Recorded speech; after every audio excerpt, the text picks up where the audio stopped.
Dengan mempelajari Sirah Nabawiyah, maka makin menambah kecintaan kepadanya. Semoga yang subscribe juga dimudahkan jalannya menuju surga. Silahkan tekan tombol like supaya postingan ini semakin tersebar. Dan tulis doa serta hajat pemirsa di kolom komentar. Semoga semakin banyak yang mengaminkan, maka semakin cepat terkabul.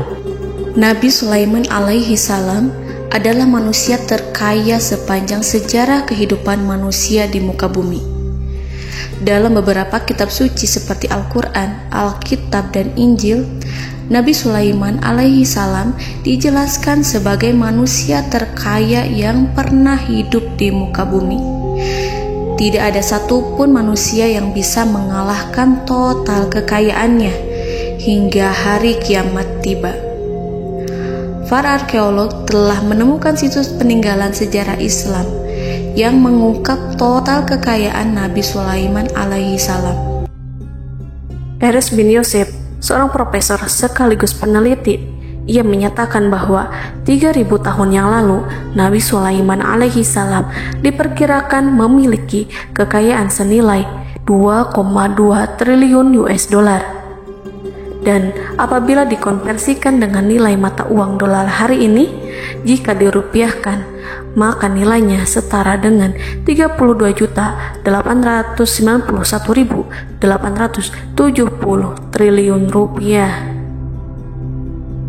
Profesor itu juga menjelaskan bahwa kekayaan Nabi Sulaiman alaihi salam berasal dari dua sumber, yakni istana kerajaan dan tambang tembaga. Nilai itu berkali-kali lipat lebih banyak dari total kekayaan negara Indonesia yang hanya mencapai 11.454 triliun per 30 Desember 2021. Nabi Sulaiman alaihi salam memiliki beberapa mukjizat. Di antaranya adalah dapat berbicara dengan bahasa binatang. Beliau dapat memerintah mereka untuk melakukan sesuatu. Beliau juga dapat mengendalikan besar kecilnya tekanan angin dan dapat mengatur ke arah mana angin akan berhembus. Sehingga dengan itu Nabi Sulaiman dapat memanfaatkan angin sebagai kendaraannya dan juga kendaraan tentaranya. Nabi Sulaiman juga bisa melunakkan besi dan membentuknya menjadi pakaian perang yang anti tusukan senjata tajam. Nabi Sulaiman juga memimpin para jin. Mereka tunduk dan patuh pada perintah Nabi Sulaiman alaihi salam. Tidak hanya setan, iblis laknatullah yang merupakan makhluk pembangkang dapat dibuat tunduk bertekuk lutut pada perintah-perintah Nabi Sulaiman. Nabi Sulaiman bisa melakukan teleportasi, yaitu berpindah dari suatu tempat ke tempat yang lain dalam waktu singkat. Peristiwa itu dibuktikan dengan pemindahan singgasana Ratu Balqis atas perintah Nabi Sulaiman. Nabi Sulaiman dikenal sebagai raja yang adil dan bijaksana. Nabi Sulaiman diberkahi kecerdasan yang luar biasa untuk menyatu padukan segenap kekuatan yang Allah berikan kepadanya. Ia mengelola dan membawa kerajaannya menjadi kekuatan raksasa yang tak terkalahkan di masanya dengan segenap kemampuan yang dimilikinya. Tentara Nabi Sulaiman adalah tentara terkuat di bumi tanpa ada yang menandingi. Pertanyaan mendasar yang muncul kali ini adalah dari mana sumber kekayaan dan kekuatan Nabi Sulaiman alaihi salam? Untuk mendapat jawaban dari pertanyaan itu, simak video ini sampai akhir. Sebelum itu, mari bantu channel ini terus berkembang dengan cara subscribe dan nyalakan tanda loncengnya. Berikan komentar yang positif dan berikan like serta share video ini. Bismillahirrahmanirrahim. Sungguh kami benar-benar telah menganugerahkan ilmu kepada Daud dan Sulaiman. Keduanya berkata, segala puji bagi Allah yang melebihkan kami dari kebanyakan hamba-hambanya yang mukmin. Sulaiman telah mewarisi Daud dan dia berkata, "Wahai manusia, kami telah diajari untuk memahami bahasa burung dan kami dianugerahi segala sesuatu. Sesungguhnya, semua ini benar-benar karunia yang nyata." Quran Surat An-Naml ayat 15-16. Saudara-saudaraku yang dirahmati Allah, pada ayat di atas disebutkan bahwa Sulaiman telah mewarisi Daud. Nabi Sulaiman mewarisi Nabi Daud dalam sisi kenabian dan kekuasaan, bukan mewarisi harta, karena para nabi tidak mewariskan harta. Sebab sepeninggalan mereka, harta para nabi menjadi sedekah bagi orang-orang yang ada di sekitarnya, yaitu orang-orang fakir dan orang-orang yang membutuhkan. Dan harta para nabi tidak dikhususkan bagi kalangan keluarganya. Rasulullah Shallallahu Alaihi Wasallam bersabda, "Kami para nabi tidak mewariskan." Nabi Sulaiman mewarisi kenabian dari Nabi Daud. Ini adalah hal yang jelas. Allah telah memilihnya sebagai nabi dari Bani Israel. Begitu juga Allah telah memberinya kekuasaan kerajaan sehingga ia menjadi pemimpin Bani Israel. Barangkali sesuatu yang paling penting yang diwarisi oleh Nabi Sulaiman dari Nabi Daud adalah tradisi militer. Kemajuan militer yang dahsyat telah berpindah kepada Nabi Sulaiman. Nabi Daud sebenarnya adalah seorang pengembala kambing yang sangat miskin, tetapi seiring dengan perjalanan waktu, ia menjadi komandan pasukan tiada tanding. Nabi Daud alaihi salam mengetahui bahwa kekuatan hakiki yang mengatur alam semesta adalah kekuatan Allah. Ketika Nabi Daud mengelurkan tangannya dan memegang potongan batu, lalu beliau melemparkannya dengan ketepel ke arah Jalut, kepala Jalut retak dan ambruk menghantam tanah.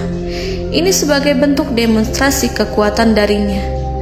Kehadiran Nabi Daud mengubah pasukan Bani Israel, di mana mereka sebelumnya lari jika berhadapan dengan musuh.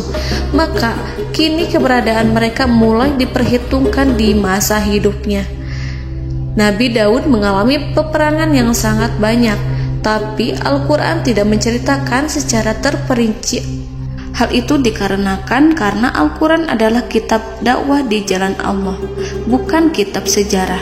Al-Quran hanya menceritakan di dalam Al-Quran surat Shad ayat 20, "Dan kami kuatkan kerajaannya, kerajaan Daud."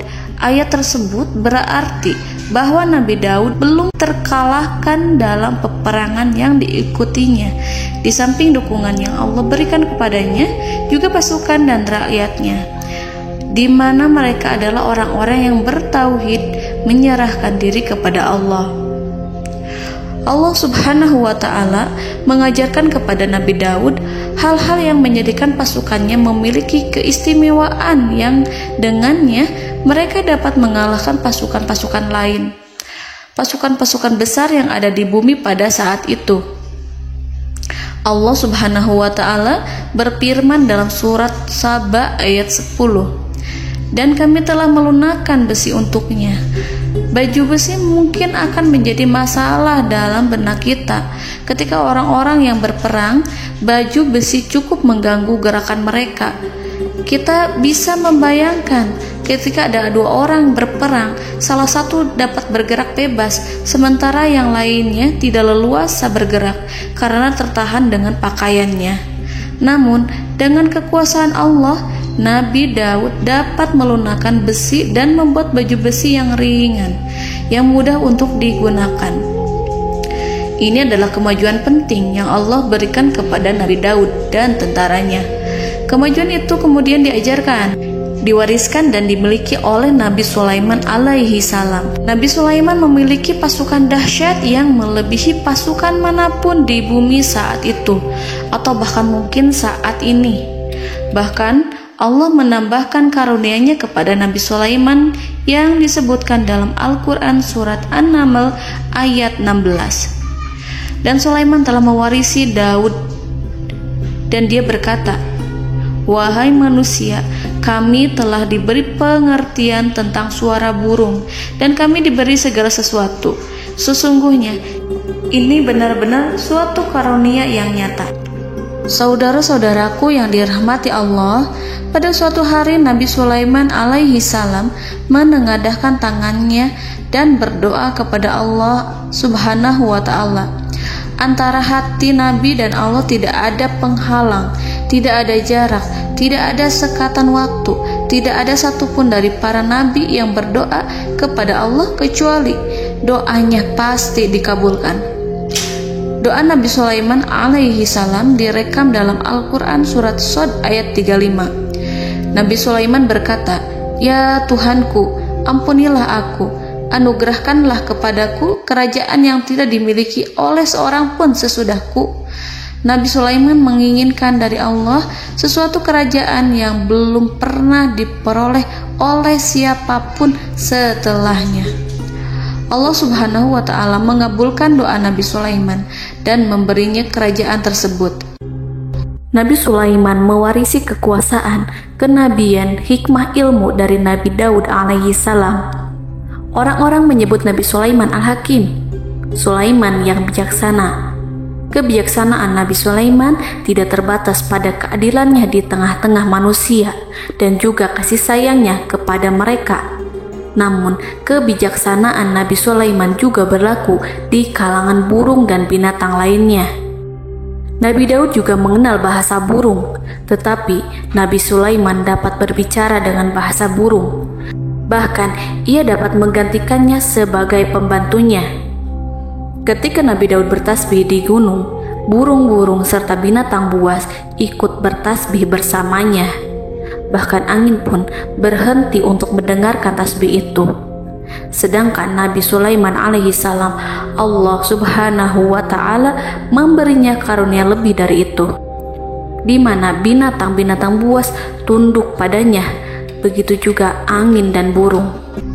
Saudara-saudaraku yang dirahmati Allah, Nabi Sulaiman alaihi salam mampu mendengarkan bisikan semut yang berbicara kepada sesama mereka. Bahkan ia mampu memerintahkan semut tersebut sehingga semut itu menjadi taat pada perintahnya. Pasukan Nabi Sulaiman memiliki kekuatan yang sangat dahsyat. Belum pernah ada di dunia ini satu pasukan pun yang memiliki kekuatan seperti itu. Kekuatan Nabi Sulaiman berasal dari beberapa kombinasi yang sangat mengagumkan, sehingga karenanya ia tidak dapat tertandingi. Kekuatan itu terdiri dari manusia, binatang-binatang, jin, dan lain sebagainya. Kita mengetahui bahwa jin adalah makhluk Allah dan manusia tidak mampu melihatnya atau menghadirkannya atau meminta pertolongan kepadanya. Sedangkan Nabi Sulaiman telah diberi Allah suatu kemampuan untuk menundukkan jin, mempekerjakan mereka sebagai tentara di tengah-tengah peperangan. Bahkan ia mampu menjadikan mereka sebagai pekerja-pekerja kasar di kerajaannya saat tidak ada peperangan. Oleh sebab itu, ketika ada pasukan lain yang mencoba melawan pasukan Nabi Sulaiman, mustahil mereka akan mendapatkan kemenangan. Bahkan pasukan Nabi Sulaiman diperkuat oleh pasukan burung. Burung di pasukan Nabi Sulaiman memerankan tugas penting, yaitu menjadi agen intelijen. Kita mengetahui bahwa peranan informasi saat peperangan adalah hal yang penting. Dari informasi tersebut, pasukan dapat mengetahui keadaan lawannya. Demikianlah peranan burung pada pasukan Sulaiman. Ia terbang di tengah-tengah musuh. Kemudian, ia kembali kepada Nabi Sulaiman untuk menyampaikan berita tentang keadaan lawannya. Di samping jin dan burung, Allah juga menundukkan angin untuk Nabi Sulaiman. Nabi Sulaiman dapat memerintahkan angin dan ia mampu untuk menaiki angin tersebut. Dalam Al-Quran surat Shad ayat 36-40, Allah Subhanahu wa ta'ala berfirman, "Kami tundukkan kepada angin yang berhembus dengan baik menurut kemana saja yang dikehendaki Sulaiman. Dan kami tundukkan pula kepadanya setan-setan, semuanya ahli bangunan dan penyelam, dan setan yang lain yang terikat dalam belenggu. Inilah anugerah kami, maka berikanlah kepada orang lain atau tahanlah untuk dirimu tanpa perhitungan, dan sesungguhnya dia mempunyai kedudukan yang dekat pada sisi kami dan tempat kembali yang baik." Saudara-saudaraku yang dirahmati Allah, Allah Subhanahu wa Ta'ala juga memberikan kemampuan yang tak seorang pun dari para nabi mendapatkannya, yaitu kemampuan untuk memerintah setan. Setan adalah salah satu bagian dari jin. Ia adalah kelompok yang celaka dari bangsa jin. Kelompok ini sebenarnya tidak mampu dikuasai oleh manusia.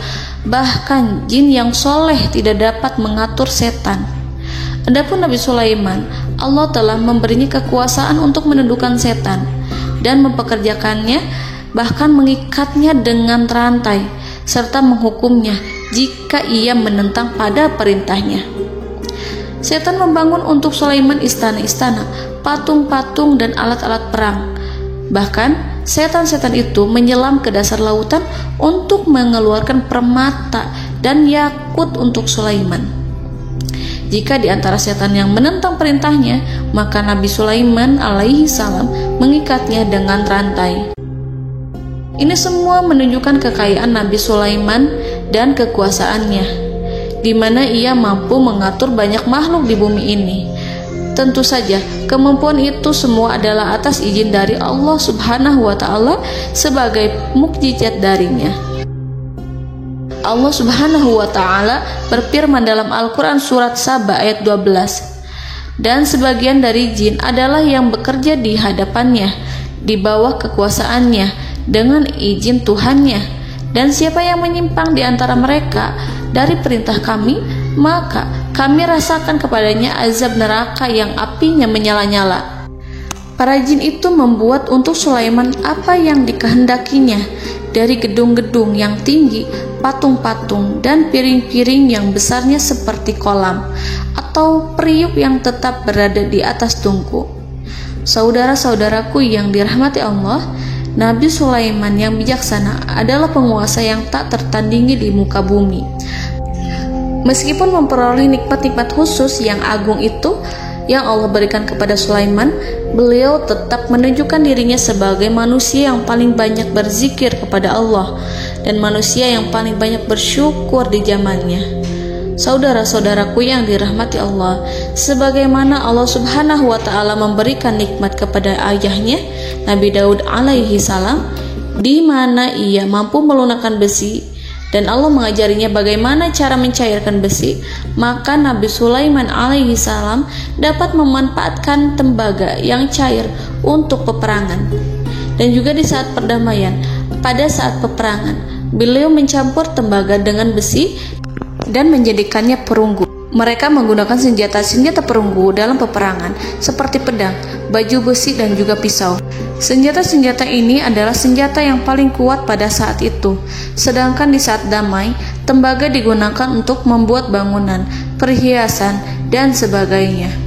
Meskipun Nabi Sulaiman mendapatkan nikmat yang besar dan karunia yang khusus, Allah Subhanahu wa Ta'ala mengujinya dengan suatu ujian yang dahsyat. Ujian yang akan selalu datang kepada seorang hamba yang soleh.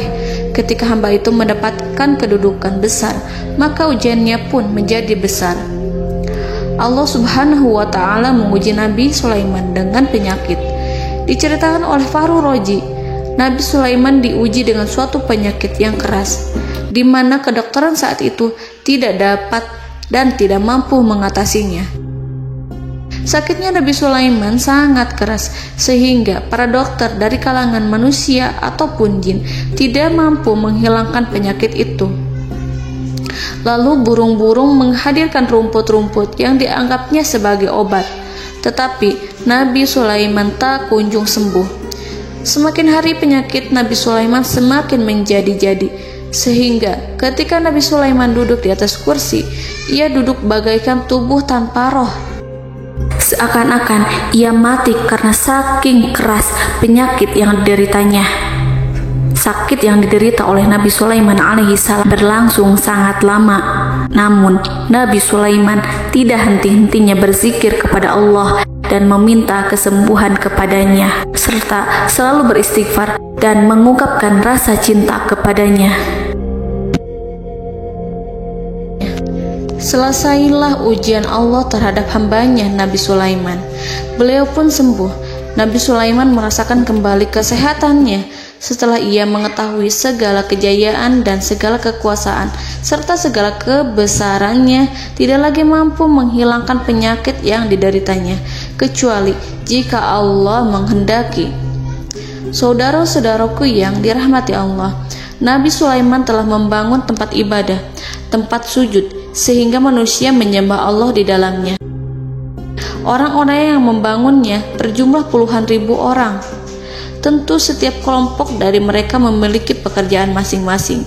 Di antara mereka ada yang mencairkan tembaga, di antara mereka ada yang tukang pahat, ada yang tukang ukir, ada yang membelah batu, ada yang memotong kayu, ada yang mendatangkan rumput-rumput dari Libanon, ada yang mendatangkan emas dan menjadikannya lempengan-lempengan yang mengkilat untuk menutupi kayu, serta untuk melapisi dinding-dinding.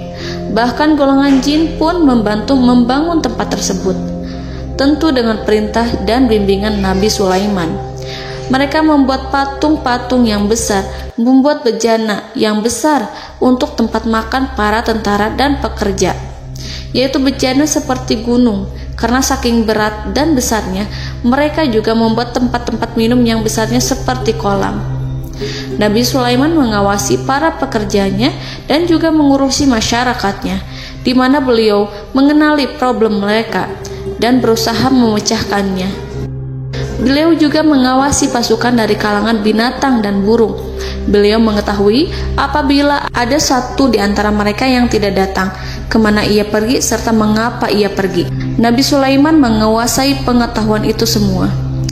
Nabi Sulaiman bukan hanya mengetahui problem tentara-tentaranya dari kalangan manusia ataupun tentaranya dari kalangan burung, namun ia juga menunjukkan kasih sayang terhadap semut, di mana beliau mendengar bisikannya dan tidak suka untuk menginjaknya.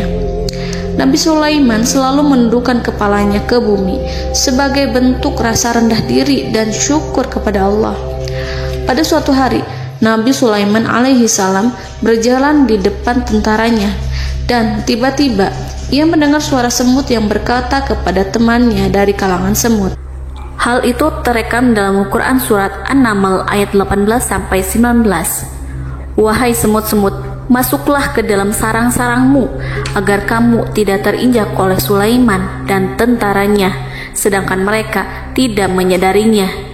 Nabi Sulaiman alaihi salam tersenyum mendengar itu, dan ia berdoa, "Ya Allah, ya Tuhanku, berilah aku ilham untuk tetap mensyukuri nikmat-Mu yang telah Engkau anugerahkan kepadaku dan kepada kedua orang ibu bapakku, dan untuk mengerjakan amal soleh yang Kau ridhoi, dan masukkanlah aku ke dalam rahmat-Mu, ke dalam golongan hamba-hamba-Mu yang soleh."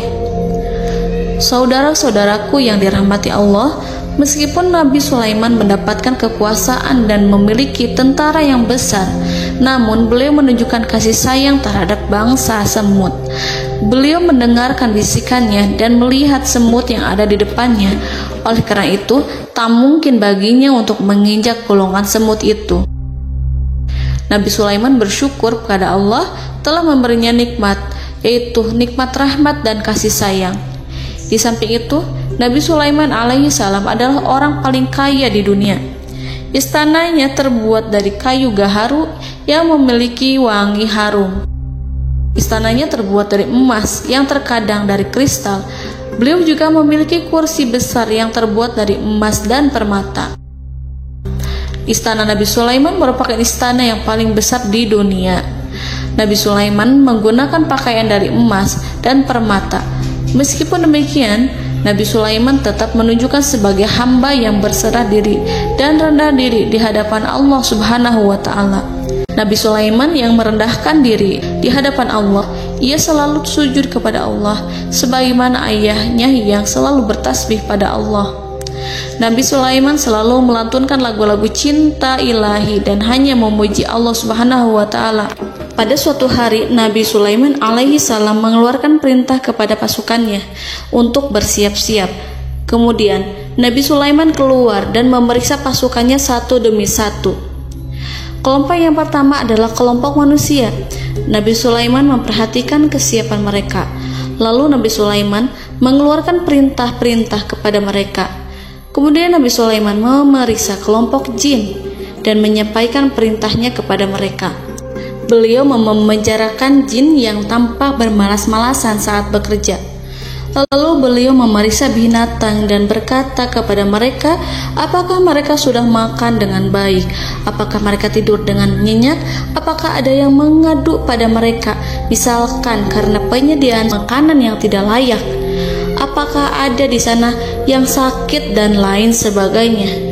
Ketika Nabi Sulaiman merasa puas dengan semuanya, Nabi Sulaiman memasuki tenda tempat berkumpulnya para burung.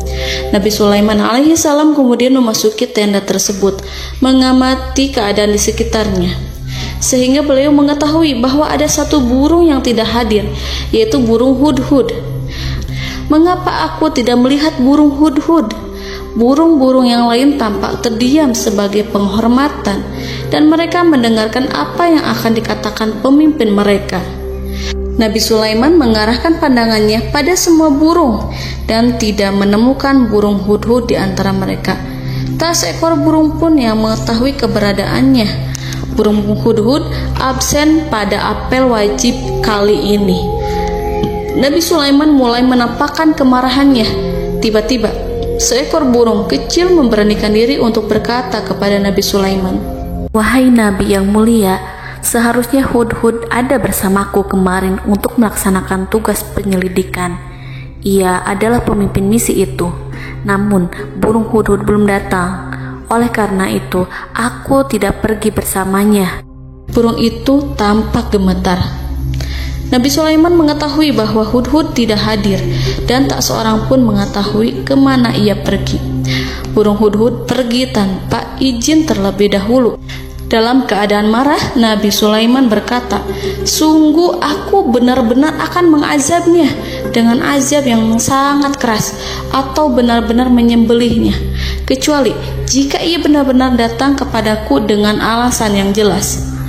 Kawanan burung-burung mengetahui bahwa Nabi Sulaiman sedang marah dan telah menetapkan untuk menyiksa burung hudhud atau menyembelihnya, atau justru memaafkannya dengan syarat ia datang dengan membawa alasan yang dapat menyelamatkannya, atau dengan kata lain, burung hudhud dapat memastikan bahwa ia melaksanakan tugas yang penting. Nabi Sulaiman menunjukkan kemarahan yang besar sehingga siapapun akan merasa takut kepada Nabi Sulaiman yang marah. Nabi Sulaiman kemudian pergi dari tempat burung tersebut. Nabi Sulaiman masih memikirkan keadaan burung hudhud. Seharusnya burung hudhud menjadi bagian penting dari badan intelijen. Apakah ia pergi untuk menyingkap suatu, atau apakah ia pergi hanya untuk bermain-main? Nabi Sulaiman telah memperhatikan dan mengetahui bahwa burung hudhud adalah seekor burung yang cerdik dan juga fasih berbicara. Terkadang Nabi Sulaiman mendapati burung hudhud sedang bermain-main dan menunda-nunda pekerjaannya.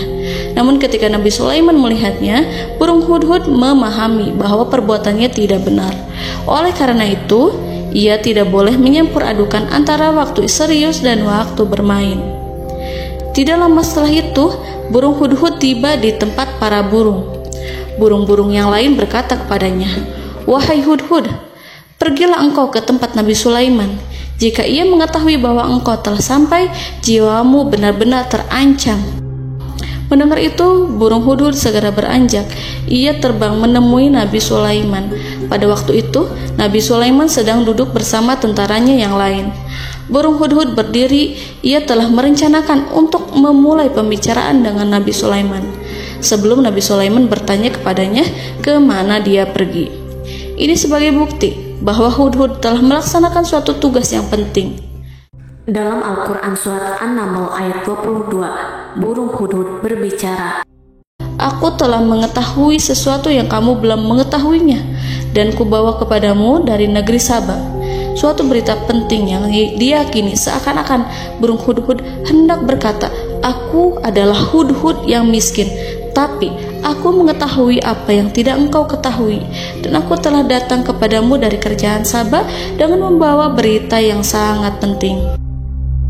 Nabi Sulaiman tampak terdiam menunggu hudhud menyelesaikan kisahnya.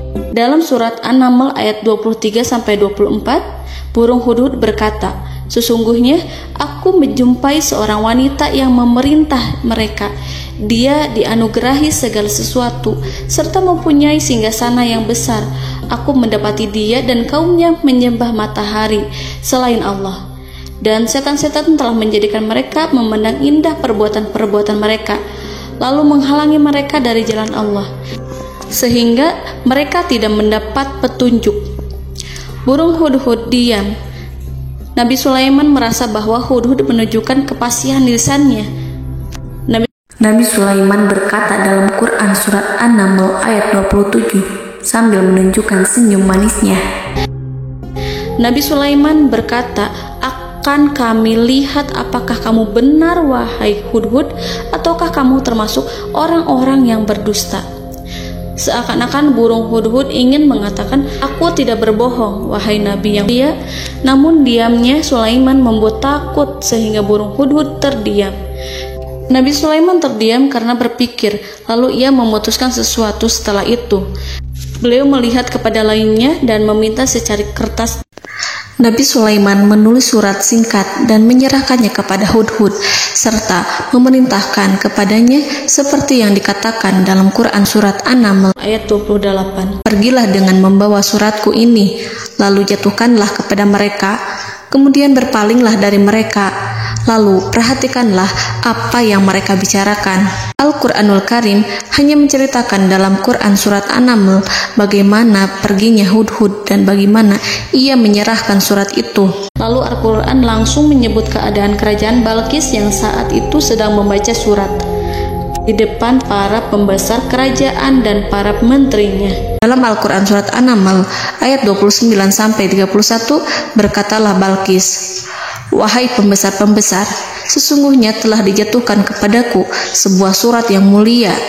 Sesungguhnya surat ini dari Sulaiman, dan sesungguhnya isinya dengan menyebut nama Allah yang Maha Pengasih lagi Maha Penyayang, bahwa janganlah kalian berlaku sombong terhadapku, dan datanglah kepadaku sebagai orang yang berserah diri." Saudara-saudaraku yang dirahmati Allah, dalam surat tersebut Nabi Sulaiman menyebutkan supaya mereka menyerahkan diri dan tunduk kepada perintah Nabi Sulaiman.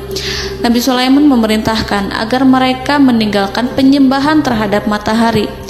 Nabi Sulaiman tidak mempersoalkan akidah mereka dan tidak memuaskan mereka dengan apapun. Nabi Sulaiman hanya memerintahkan bahwa ia berada di atas kebenaran. Bukankah ia didukung kekuatan yang berlandaskan keyakinan yang dimilikinya? Nabi Sulaiman hanya memerintahkan mereka agar tunduk dan patuh kepadanya. Ratu Sabak menyampaikan surat tersebut di tengah-tengah kaumnya. Dalam Quran surat An-Naml ayat 32 dijelaskan, "Dan berkatalah Balqis, wahai para pembesar, berilah aku pertimbangan dalam urusanku ini. Aku tidak pernah memutuskan sesuatu persoalan sebelum kamu berada dalam majelisku." Saudara-saudaraku yang dirahmati Allah, para pembesar istana Balqis menentang surat tersebut. Isi surat itu membangkitkan kesombongan kaum Sabak, di mana mereka merasa lebih kuat. Mereka mengetahui bahwa di sana ada seorang yang mencoba menentang mereka dan mengisyaratkan peperangan kepada mereka. Lalu ia meminta kepada mereka untuk memenuhi syarat-syaratnya sebelum terjadinya peperangan dan kekalahan. Dalam surat An-Naml ayat 33, mereka menjawab, "Kita adalah orang-orang yang memiliki kekuatan dan juga memiliki keberanian yang sangat besar dalam peperangan. Dan keputusan berada di tanganmu, wahai rajaku. Maka pertimbangkanlah apa yang akan kamu perintahkan." Saudara-saudaraku yang dirahmati Allah, para pembesar kaum Sabak seakan ingin berkata, "Kita siap untuk melaksanakan perang." Tampaknya ratu itu memiliki kebijakan yang lebih baik dari pembesar kaumnya. Surat Sulaiman itu membuatnya berpikir lebih jernih dan lebih berhati-hati. Ia berusaha sebisa mungkin menghindari peperangan. Ratu itu berpikir dalam tempo yang lama. Nama Sulaiman tidak diketahuinya dan ia pun belum pernah mendengarnya. Oleh karena itu, Ratu kaum Sabak tidak mampu mengetahui dan mendeteksi seberapa besar kekuatan Nabi Sulaiman. boleh jadi Nabi Sulaiman memiliki kekuatan yang dahsyat, sehingga ia mampu memerangi kekuasaannya dan mengalahkannya. Kemudian ratu memperhatikan apa yang ada di sekelilingnya. Ia melihat kemajuan masyarakatnya dan juga kekayaannya. Barangkali ia mengira bahwa Nabi Sulaiman iri terhadap kemajuan dan kekayaannya itu, sehingga Nabi Sulaiman ingin menyerangnya. Setelah mempertimbangkan isi surat Nabi Sulaiman dengan cermat, Ratu Saba memilih untuk tidak bersikap ceroboh dan bodoh. Ratu lebih suka untuk menggunakan bahasa kelembutan. Ia mengirim kepada Nabi Sulaiman suatu hadiah yang besar. Ratu mengira bahwa Nabi Sulaiman seorang yang ambisius, yang boleh jadi ia telah mendengar tentang kekayaan kerajaan Saba. Para utusan pergi dengan membawa hadiah dari Ratu Saba. Ratu berharap agar mereka dapat memasuki kerajaan Nabi Sulaiman dan akan mengetahui kondisi kerajaannya. Saat mereka pulang, Ratu ingin mendengar secara langsung dari mereka tentang bagaimana keadaan kaum Nabi Sulaiman dan pasukannya. Setelah mendapatkan informasi yang cukup, maka Ratu Balqis dapat membuat sesuatu keputusan yang tepat. Ratu menyembunyikan apa yang terlintas dalam pikirannya, lalu ia berbicara kepada pembesar istananya bahwa ia dapat menyingkap niat jahat Raja Sulaiman melalui cara mengirimkan hadiah kepadanya. Ratu lebih memilih cara tersebut dan menunggu reaksi dari Nabi Sulaiman. Ratu berhasil memuaskan para pembesar istana, dan untuk sementara ia menghilangkan ide untuk berperang. Karena para raja jika menyerang suatu desa, maka pemimpin desa tersebut adalah orang yang paling banyak mendapatkan kehinaan. Akhirnya, para pembesar kaumnya merasa puas dengan pikiran Ratu Balqis. Saudara-saudaraku yang dirahmati Allah, dalam surat An-Naml ayat 34-35 dijelaskan, Ratu Balqis berkata, "Sesungguhnya raja-raja apabila memasuki suatu negeri, niscaya mereka akan membinasakannya dan menjadikan penduduknya yang mulia menjadi hina. Dan demikian pula lah yang akan mereka perbuat. Dan sesungguhnya aku akan mengirim utusan kepada mereka dengan membawa hadiah, dan aku akan menunggu apa yang akan dibawa kembali oleh utusan itu." Kemudian sampailah hadiah dari Ratu Balqis kepada Nabi Sulaiman. Para intelijen Nabi Sulaiman memberitahunya bahwa utusan Balqis datang dengan membawa hadiah. Nabi Sulaiman langsung mengetahui bahwa Ratu Balqis itu sengaja mengirim orang-orangnya untuk mengetahui atau untuk mendapatkan informasi tentang kekuatannya. Lalu setelah itu ia akan mengambil keputusan atau mengambil sikap kepada kerajaan Sulaiman. Nabi Sulaiman segera memanggil semua pasukannya untuk berkumpul. Utusan Balqis segera memasuki istana Nabi yang dipenuhi dengan pasukan yang besar, bersenjata. Melihat itu, utusan Ratu Balqis tercengang dan terkejut ketika mereka melihat kekayaan yang mereka bawa tidak ada apa-apanya dibandingkan dengan kerajaan Nabi Sulaiman. Hadiah mereka tampak tidak berarti. Emas yang mereka bawa tampak tidak memiliki makna saat mereka memasuki istana Nabi Sulaiman yang terbuat dari kayu-kayu pohon gaharu yang mengeluarkan bau yang harum serta dihiasi dengan emas permata. Para utusan Ratu Balqis berdiri bersama Nabi Sulaiman dan menyaksikan bagaimana Nabi Sulaiman mengendalikan pasukannya. Kemudian mereka mulai berpikir tentang kekuatan dan kualitas pasukan Nabi Sulaiman. Betapa kagetnya mereka ketika melihat di tengah-tengah pasukan itu terdapat singa, burung, dan tentara dari kalangan manusia yang mampu terbang. Mereka pun sadar bahwa mereka di hadapan pasukan yang tiada tandingannya. Selesailah demonstrasi pasukan Nabi Sulaiman. Kemudian para utusan ratu dipersilahkan maju ke tempat hidangan makanan. Para utusan itu sangat terkejut ketika melihat berbagai macam makanan dari penjuru dunia ada di depannya. Dan di antara makanan itu terdapat pula makanan yang biasa ditemukan di negeri mereka. Tetapi mereka melihat bahwa makanan itu memiliki rasa yang lebih istimewa. Selain itu, piring-piring yang ada di depan mereka terbuat dari emas dan mereka dilayani oleh laki-laki yang berhias dengan emas. Di meja makan itu terdapat burung, ikan laut, dan berbagai macam daging yang mereka tidak mampu lagi membedakan daging apa itu. Nabi Sulaiman tidak makan bersama mereka, tapi beliau makan dengan menggunakan piring yang terbuat dari kayu. Beliau memakan roti yang kering yang dicampur dengan minyak. Inilah makanan yang dipilih Nabi Sulaiman. Makan bersama mereka dalam keadaan diam, mereka merasa kehadiran Nabi Sulaiman menciptakan suatu wibawa yang luar biasa. Selesai perjamuan itu, lalu dengan sangat malu mereka menyerahkan hadiah dari Ratu Balqis kepada Nabi Sulaiman. Hadiah itu berupa emas yang bagi mereka hadiah itu sangat bernilai tinggi. Tapi di sini hadiah itu tampak kecil di hadapan kekayaan-kekayaan Nabi Sulaiman yang sangat mengagumkan. Nabi Sulaiman memperhatikan hadiah dari Ratu Balqis itu dan berkata dalam Quran surat An-Naml ayat 36, "Maka apa yang diberikan Allah kepadaku lebih baik daripada apa yang diberikannya kepadamu, tetapi kamu merasa bangga dengan hadiahmu." Saudara-saudaraku, Raja Sulaiman menyingkap dengan kata-katanya yang singkat itu penolakannya terhadap hadiah mereka. Ia memberitahu utusan itu bahwa ia tidak menerima hadiah tersebut. Ia tidak merasa puas dengan hadiah itu. Yang membuatnya puas hanyalah, "Janganlah kalian berlaku sombong terhadapku dan datanglah kepadaku sebagai orang-orang yang berserah diri." Lalu Nabi Sulaiman berkata kepada mereka dengan pelan. Hal itu diabadikan dalam Al-Quran surat An-Naml ayat 37. "Kembalilah kepada mereka. Sungguh kami akan mendatangi mereka dengan bala tentara yang mereka tidak kuasa melawannya. Dan pasti kami akan mengusir mereka dari negara itu, yaitu negeri Saba, dengan terhina.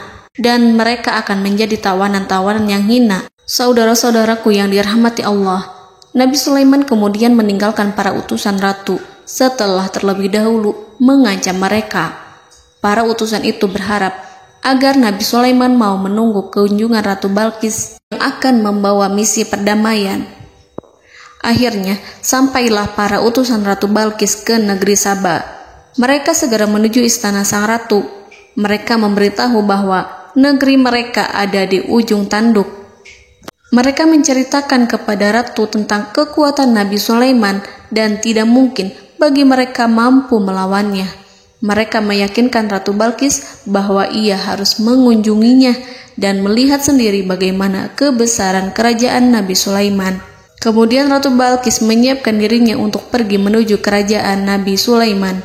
Nabi Sulaiman duduk di kursi kerajaan di tengah-tengah para pembesarnya dan para menterinya, serta para komandan pasukannya. Beliau berpikir tentang sosok Balqis. Nabi Sulaiman mengetahui bahwa Balqis menuju tempatnya. Balqis dikelilingi rasa takut. Nabi Sulaiman berpikir sejenak tentang bagaimana matahari disembah.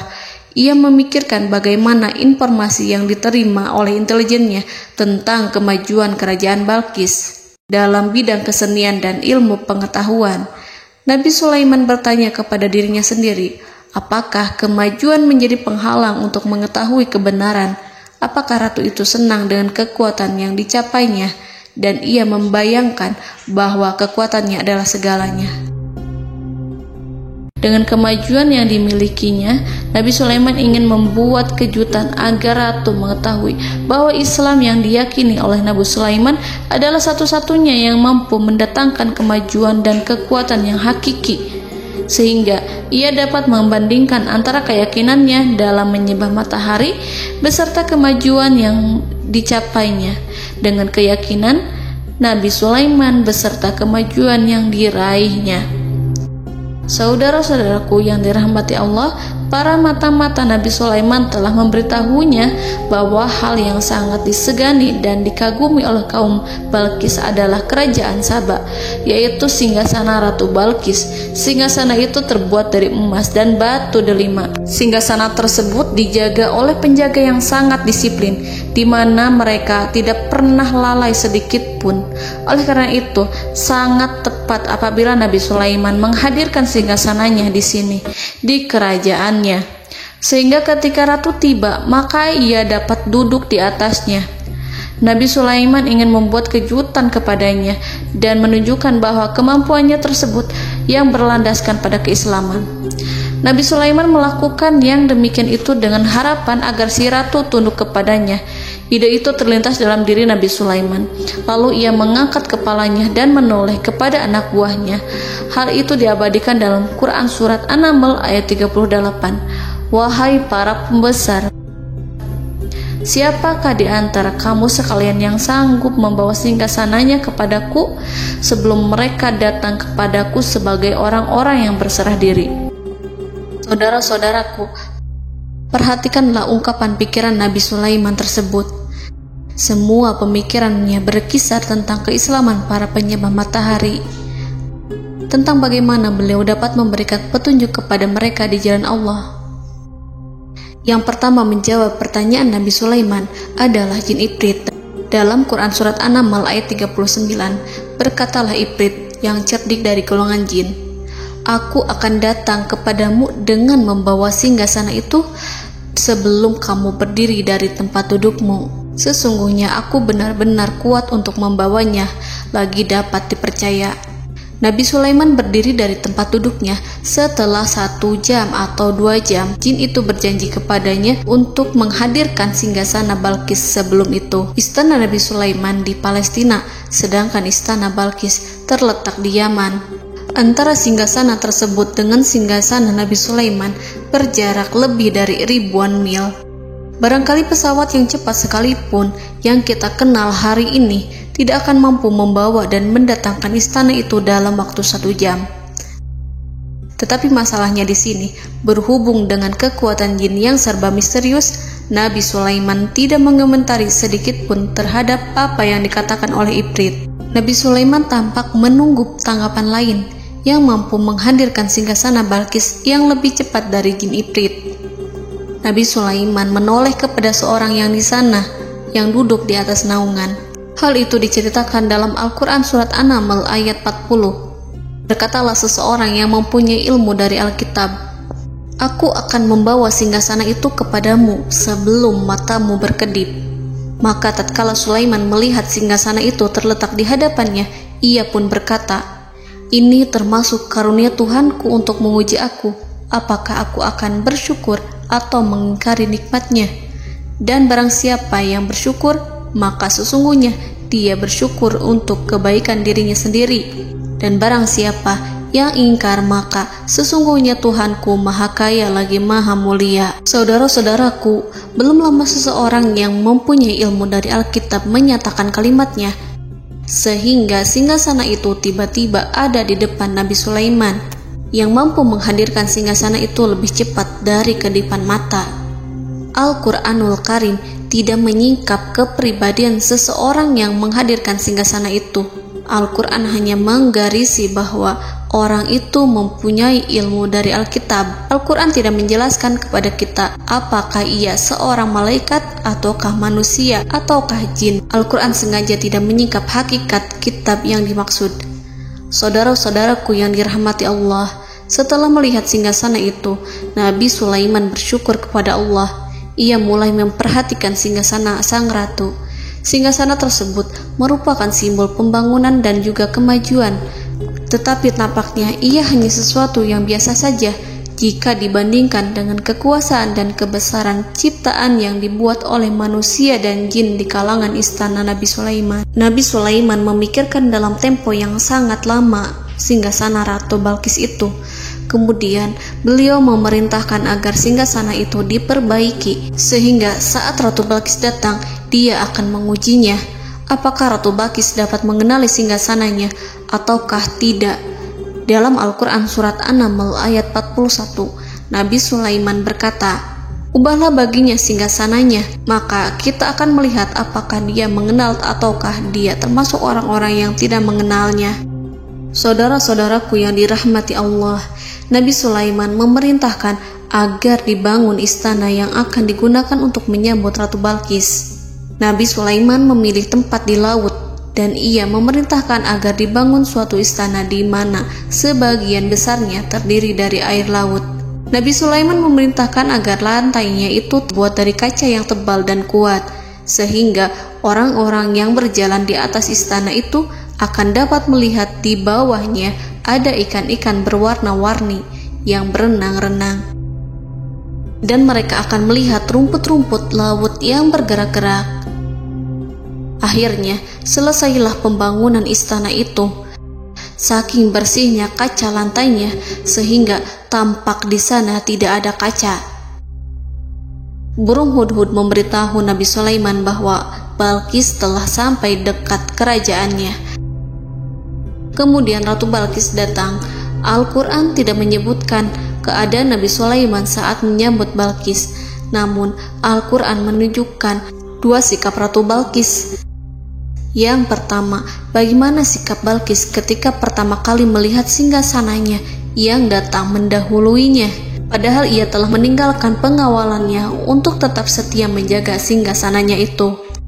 Keadaan kedua adalah keadaan di depan istana yang dibangun untuk penyambutan Balqis. Istana itu penuh dengan permata yang berenang-renang di bawahnya ikan-ikan. Dalam Quran Surat An-Naml ayat 42 dijelaskan, dan ketika Balqis datang, ditanyakanlah kepadanya, serupa inikah singgasanamu? Balqis menjawab, seakan-akan singgasana ini adalah singgasanaku. Kami telah diberi pengetahuan sebelumnya, dan kami adalah orang-orang yang berserah diri. Saudara-saudaraku, pada dialek di atas, Balqis melihat singgasananya dan ia tercengang saat mengetahui bahwa itu adalah singgasana miliknya. Namun kemudian ia mulai ragu karena melihat tidak sepenuhnya itu singgasana miliknya. Jika itu benar-benar miliknya, lalu bagaimana ia datang mendahuluinya? Dan bila bukan singgasananya, maka bagaimana Sulaiman dapat meniru sepersis dan seteliti itu? Padahal Sulaiman tidak pernah sekalipun ke kerajaannya. Nabi Sulaiman berkata saat melihat Balqis mengamati singgasananya, apakah ini singgasanamu? Balqis terlihat sangat kebingungan, namun setelah itu ia menjawab, sepertinya benar. Nabi Sulaiman berkata, kami telah diberi ilmu sebelumnya dan kami sebagai orang-orang muslim. Saudaraku yang dirahmati Allah, melalui pertanyaan Nabi Sulaiman ingin mengisyaratkan kepada Balqis agar ia membandingkan antara keyakinannya beserta ilmu yang dicapainya dengan keyakinan Nabi Sulaiman yang muslim beserta pengetahuan yang telah diraihnya. Penyembahan terhadap matahari dan pencapaian ilmu yang dicapai oleh Ratu Balqis tanpa tidak ada apa-apanya dibandingkan dengan ilmu Nabi Sulaiman dan keislaman. Nabi Sulaiman telah mendahuluinya dalam bidang ilmu karena keislamannya. Karena itu, sangat mudah baginya untuk mengungguli Balqis dalam ilmu-ilmu yang lainnya. Demikianlah yang disyaratkan dalam pertanyaan Nabi Sulaiman kepada Ratu Balqis. Ratu Saba itu mengetahui bahwa ini adalah singgasananya, di mana singgasana itu datang lebih dahulu daripada dirinya. Beberapa bagian darinya telah diubah saat Balqis masih di perjalanan menuju ke tempat Nabi Sulaiman. Ia berpikir kemampuan apa yang dimiliki Nabi Sulaiman. Ratu Balqis tercengang melihat apa yang disaksikannya, yang berupa buah dari keimanan Nabi Sulaiman dan hubungannya dengan Allah Subhanahu wa Ta'ala. Sebagaimana Balqis juga tercengang ketika melihat kemajuan di bidang ilmu pembangunan, seni, dan ilmu-ilmu yang lainnya. Maka ia tidak lebih kagum lagi saat melihat hubungan yang kuat antara keislaman Nabi Sulaiman dengan ilmunya, serta kemajuan yang diraihnya. Dalam Al-Quran Surat An-Naml ayat 43 dijelaskan, dan apa yang disembahnya selama ini selain Allah mencegahnya untuk melahirkan keislamannya, karena sesungguhnya ia terdahulu termasuk orang-orang yang kafir. Saudara-saudaraku yang dirahmati Allah, berguncanglah dalam benak Balqis ribuan hal ketika melihat keyakinan kaumnya runtuh di hadapan Nabi Sulaiman. Ia menyadari matahari yang disembahnya hanya merupakan ciptaan Allah, dan Allah lah yang menggerakkannya untuk hamba-hambanya. Lalu terbitlah matahari kebenaran dalam dirinya. Hatinya diterangi oleh cahaya baru yang tidak akan tenggelam seperti tenggelamnya matahari. Masa keislamannya hanya menunggu waktu. Ratu Balqis memilih waktu yang tepat untuk mengumumkan keislamannya. Allah Subhanahu wa Ta'ala berfirman dalam Quran Surat An-Naml ayat 44. Dikatakan kepadanya, masuklah ke dalam istana. Maka tatkala ia melihat lantai istana itu, dikiranya kolam air yang besar dan disingkapnya 2 betisnya. Berkatalah Sulaiman, sesungguhnya ia adalah istana licin yang terbuat dari kaca. Berkatalah Balqis, wahai Tuhanku, sesungguhnya aku telah berbuat zalim terhadap diriku dan aku berserah diri bersama Sulaiman kepada Allah Tuhan semesta alam. Saudara-saudaraku yang dirahmati Allah, dikatakan kepada Balqis, masuklah ke dalam istana. Ketika ia masuk, maka ia tidak menyaksikan adanya kaca, tetapi ia melihat air, sehingga ia mengira akan bersinggungan dengan air. Lalu ia menyingkapkan sedikit bajunya agar bajunya itu tidak basah. Nabi Sulaiman mengingatkannya tanpa melihatnya agar ia tidak khawatir terhadap pakaiannya, karena pakaiannya tidak akan basah, sebab di sana tidak ada air. Itu sekedar kaca yang halus, yang saking halusnya sehingga ia tidak tampak. Pada kesempatan itulah Balqis mengumumkan keislamannya yang mengakui kelalimannya, dan ia menyatakan menyerahkan diri kepada Nabi Sulaiman dan kepada Allah Tuhan semesta alam. Lalu kaumnya pun mengikutinya dan mereka memeluk Islam. Balqis menyadari ia berhadapan dengan penguasa yang terbesar di bumi dan Nabi Allah yang mulia. Untuk pertama kalinya, wajah Sulaiman tampak dihiasi dengan senyuman yang menunjukkan kepuasannya sejak Balqis mengunjunginya. Demikianlah Nabi Sulaiman mewujudkan kejayaannya yang hakiki dan menyebarkan cahaya Islam di muka bumi. Saudara-saudaraku, Al-Quran tidak menyebutkan kisah Balqis setelah keislamannya.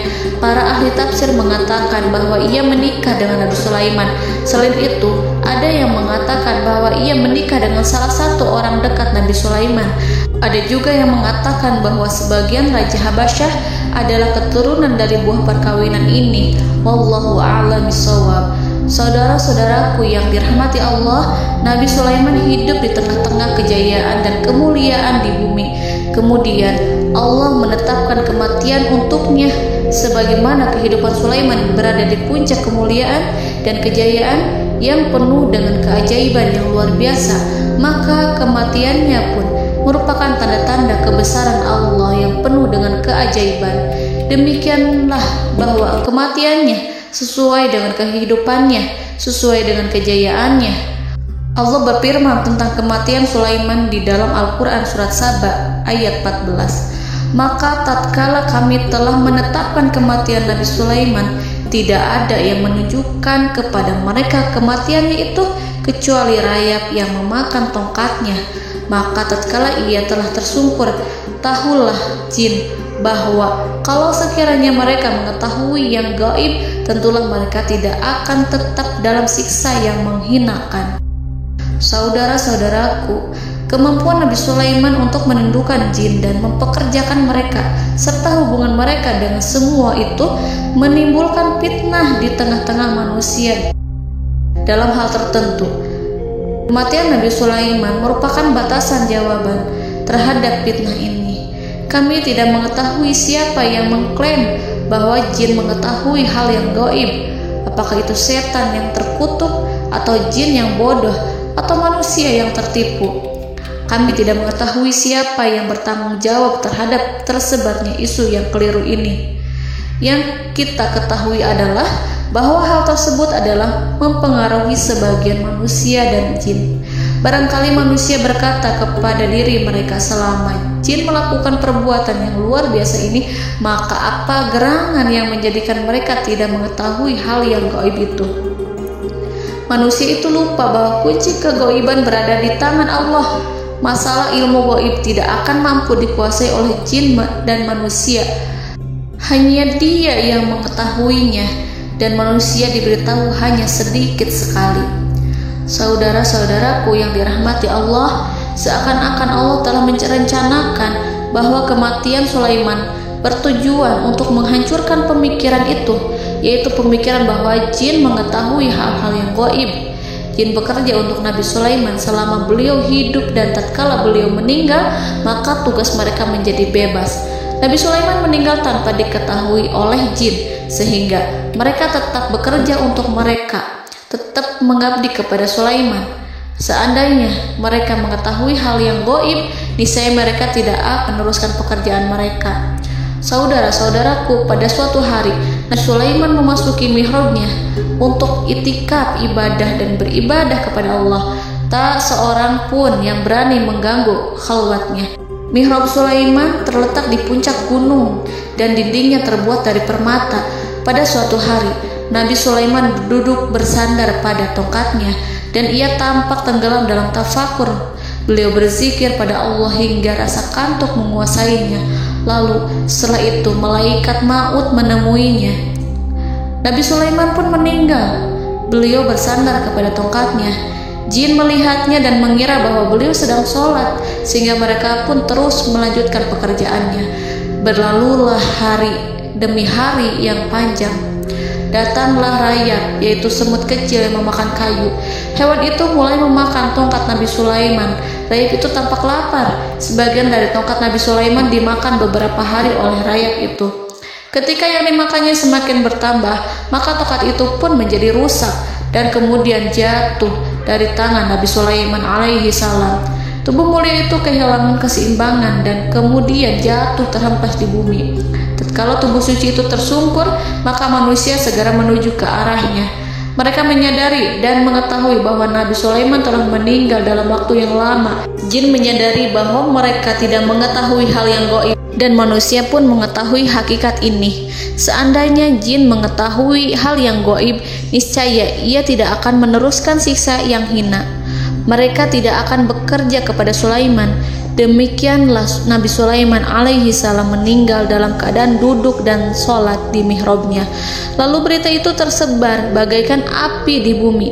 Manusia, burung, dan binatang buas mengantarkan jenazah Nabi Sulaiman. Sekawanan burung tampak sedih dan menangis. Semua makhluk bersedih. Akhirnya tak seorang pun mengetahui bahasa burung di bumi. Meninggallah seorang yang memahami pembicaraan burung, binatang-binatang, jin, dan lain sebagainya. Burung-burung itu berkata, betapa beratnya kehidupan di tengah orang-orang yang tidak mengetahui pembicaraan kita. Allahu a'lam.